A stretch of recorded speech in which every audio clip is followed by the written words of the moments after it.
Nun will ich Ihnen hier etwas zu wissen geben, wie weit diese Menschen auch hierin schon vorgegangen sind, damit Sie es verstehen. Ich gebe es Ihnen als erstes hier zu wissen. Ich habe es noch in keiner Gemeinschaft, ich habe es aus Österreich mitgebracht. Das will ich Ihnen hier zu wissen geben. Ich sammle immer so Presseartikel, wissen Sie, so von allem Möglichen. Wenn Sie mal sowas haben, geben Sie es bitte hier unseren Freunden, vor allem unseren Freund Pels, der ja auch sein eigenes Pressearchiv bald haben wird. Schick. Hören Sie hier gut zu.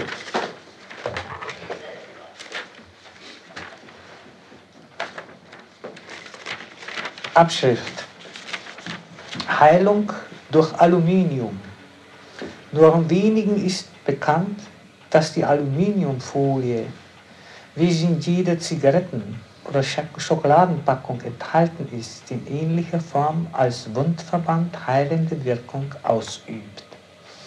Die Apotheken führen seit kurzem verschiedene Formen von Aluminiumfolien, Verbandmaterial, beispielsweise mit und ohne Mullauflage, mit Perforierung, Kautschukpflaster oder als Binde. Infolge ihrer bakterienfeindlichen Wirkungen eignet sich Aluminiumfolie besonders zur Abdeckung von Geschwüren, schmierigen Wunden, Ekzemen und dergleichen. Hervorragend ist die Wirkung bei Verbrennungen und Abschürfungen wie überhaupt bei der Abdeckung größerer Wundflächen. Besondere Bedeutung kommt ihr auch bei Hautplastiken zu. In jedem Falle liegt die Folie direkt auf der Wunde. Die Sekrete fließen durch die Perforierung in das beigefügte Mullpolster ab. Verklebungen und Verwachsungen mit der Wunde finden nicht statt. Der Luftzutritt erfolgt normal wie bei einem Gaseverband. HHV. Anmerkung. Diese Mitteilung wurde der Wochenzeitung Neue Illustrierte Wochenschau 48. Jahrgang Nummer 24 vom 16.06.57, Redaktion Verwaltung Wien, 7. Bezirk Kaiserstraße entnommen. Und wenn ich jetzt das Pressearchiv vorhole, liebe Freunde, wie man gegen Staniol gesprochen und geschrieben hat. Und dass man auch gegen das Staniol, das heißt, in diesem Fall hat man den Gröning gelangt, in ein und mehrere Prozesse angehängt. Und jetzt kommen Sie drauf. Ich müsste jetzt weiter ausholen, Ihnen so vieles mehr mit auf den Weg geben, wie ich es den Ärzten, wie ich es den Wissenschaftlern wirklich gesagt, was das enthält. Wenn Sie sich selbst Staniol nehmen, dann geben Sie Ihre eigene Ausstrahlung da hinein, die kriegt der andere auch. Haben Sie jetzt die richtige Ausstrahlung, die tatsächlich das Staniol aufnimmt und wiedergibt und wieder aufnimmt und wiedergibt und immer aufnimmt und immer wiedergibt, dann ist gut. Haben Sie aber Störungen, das heißt, schöpfen Sie aus der bösen Gedankenquelle die Kraft, oder aus der bösen Kraftquelle, besser gesagt in diesem Fall jetzt, dann würden Sie die böse Kraft hineingeben, die ist nicht aufbauen, sondern abbauen. Tragen Sie Böses in sich, nehmen Sie immer wieder das Böse an, um es ja nicht zu verlieren, wie Sie es gewohnt sind, dann werden Sie diesem Staniol auch das Böse beigeben. Ist Ihnen jetzt vieles klar geworden? Mein Pressearchiv ist bis jetzt so hoch. Es ist bald höher, es wird mir bald über den Kopf steigen. Ja, Freunde, und immer hat man gegen Staniol geschrieben. Was jetzt diese Menschen schreiben, bitte, das haben Sie gehört. Das soll gut sein. Ruhe für die Heilung. Es gibt so vieles andere mehr. Lachen ist Medizin. Ist Ihnen nicht auch gesagt? Die kommen draus, sie holen alles vorein. Freude schafft Kraft. Früher gab es Kraft durch Freude. Ja, liebe Freunde, es gibt wirklich sehr viel. Wirklich sehr viel. Und wie ich es Ihnen auch immer gesagt habe, nicht nur den gesunden Humor beibehalten, sondern ihn fördern. Aber den gesunden Humor, nicht den ungesunden. Dann können Sie auch lachen. Und damit Sie auch wirklich jetzt etwas frei sind, ich habe Sie schon lange aufgehalten, aber wenn Sie noch über Zeit verfügen, das heißt, dass Sie dafür für sich selbst noch Zeit haben, dann will ich Ihnen noch etwas Zeit schenken. Die ich auf der anderen Seite verloren habe, dafür muss ich wieder mehr schaffen, für Sie. Aber so ich jetzt schon dabei bin, ich sage, ich glaube, das sind Sie mir wert, denn Sie haben ja geduldig gewartet. Ich sagte schon zu Anfang, ich war in Rosenheim und wir sind nicht zusammengekommen. Da ist der Freund Barber nicht schuld, der Freund Pelz nicht schuld. Ich will mich nicht schuldlos sprechen, ich habe dir aber nur die Wahrheit gesagt, dass das nicht möglich war, denn es lag viel Wichtigeres vor, als dass ich hier unseren Freunden angegangen wäre, jetzt eine Zusammenkunft bereitzustellen, dass wir uns wieder hier begegnen. Es wäre schon möglich gewesen, aber wo ich so viel anderes zu erledigen hatte, was ich wirklich wichtiger für Sie hatte, sage ich, da ist das gar nicht notwendig. So, und nun machen wir eine kleine Pause. Wir sind aber Gast hier und wir werden uns auch so bewegen, wie es einem Gast gebührt. Ja? Ich bin auch hier Gast. Bis hierher gesagt, liebe Freunde, für unseren Gastgeber, sage ich im Namen aller meinen herzlichen Dank. Ich tue es gern. Dass Sie uns hier die Gelegenheit gegeben haben und wir wollen die Gelegenheit nutzen. Wir dürfen doch noch bleiben, ja? Gern. Nun Bitte ich nach einer, wer es nicht. Oh, ich denke gar nicht daran, das ist ja schon morgen. Also, liebe Freunde, ich glaube, dass wir die Zeit so besser nützen, wenn Sie jetzt auch sich einiges zu Leibe führen. Ich sehe, dass Sie hier den Kaffee sich zu Leibe führen und den Kuchen sich gut schmecken lassen. Natürlich muss der Mensch auch hier darauf bedacht sein, seinen Körper wirklich zu ernähren und ihm das zu geben, was Gott für ihn so bestimmt hat. Nun aber, dass ich nicht alleine spreche.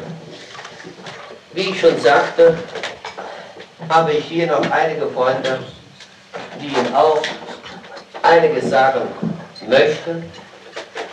Und so bitte ich die Freunde, wie ich auch Ihnen schon sagte von unserem Freund Lloyd und seiner Frau, wo er mit seiner Frau, alle Freunde, das heißt, in dieser seiner Vereinigung in Österreich auch zu ihrem Recht, zu ihrem Wohl kommen lässt. Natürlich muss er dabei sein und sein Interesse geht nicht nur dahin, dass er an sein leibliches Wohl denkt, genauso auch seiner Frau, sondern auch an das Wohl all ihrer Nächsten, von denen sie da selbst in Österreich umgeben sind.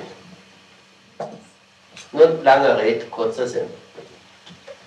Wer jetzt von Ihnen, liebe Freunde, einige Erfahrungen gesammelt, den will ich ja nachher bitten, uns auch einiges zu sagen, wie er die Erfahrung gesammelt und ob er überhaupt schon dafür das Verständnis hat. Natürlich ist er immer wieder in größtes Staunen ersetzt, indem er sich sagt, wie ist das nur alles möglich? Ja, liebe Freunde, wenn der Mensch nun alles wissen würde, wie Gott für ihn vorgesorgt hat, was Gott für uns alles getan, ist nur eine Frage übrig geblieben. Was haben Sie für Gott getan?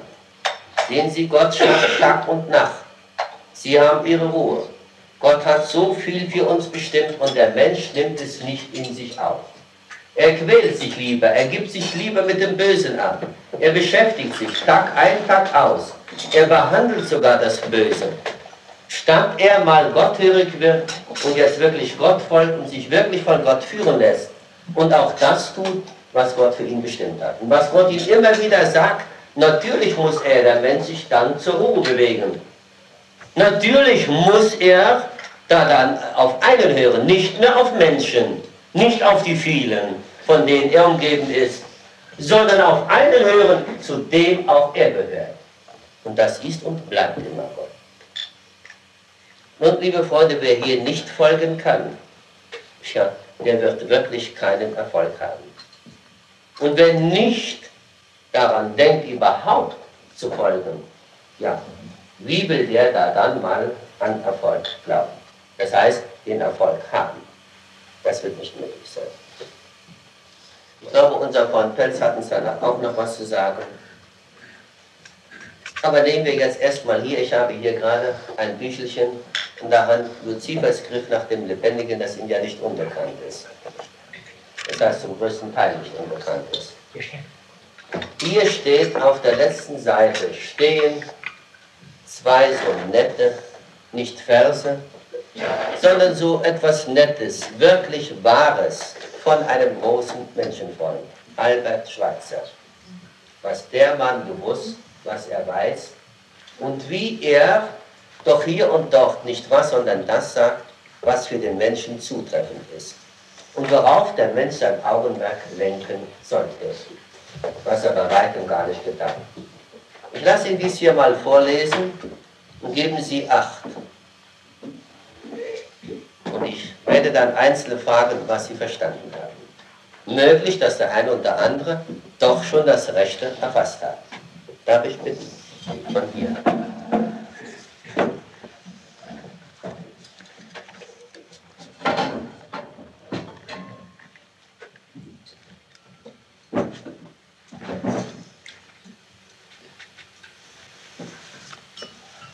Aber für jeden, der es erfassen will, leuchtet hinter allen kommenden Schrecken hell das wahre Licht und die einzige wahrhaftige Hoffnung.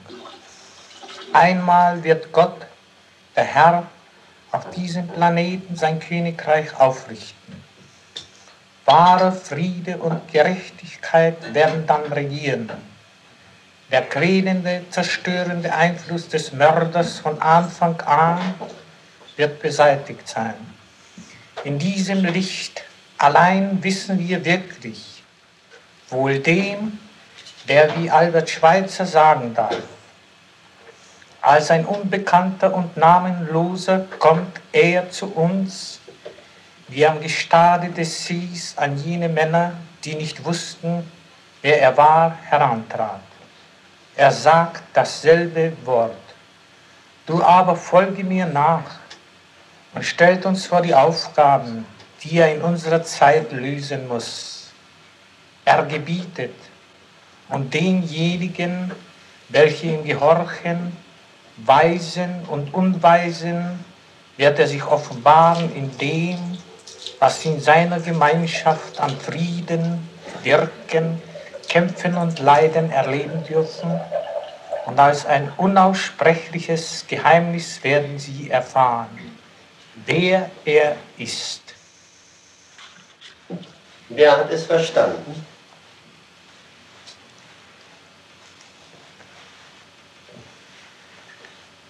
Wer hat es nicht verstanden? Ja, Freunde, die Ohren muss man schon spitzen. Denn jedes Wort hat seine Bedeutung. Und das ist nicht nur gesagt, sondern sogar geschrieben, sodass Sie das jederzeit nachlesen können.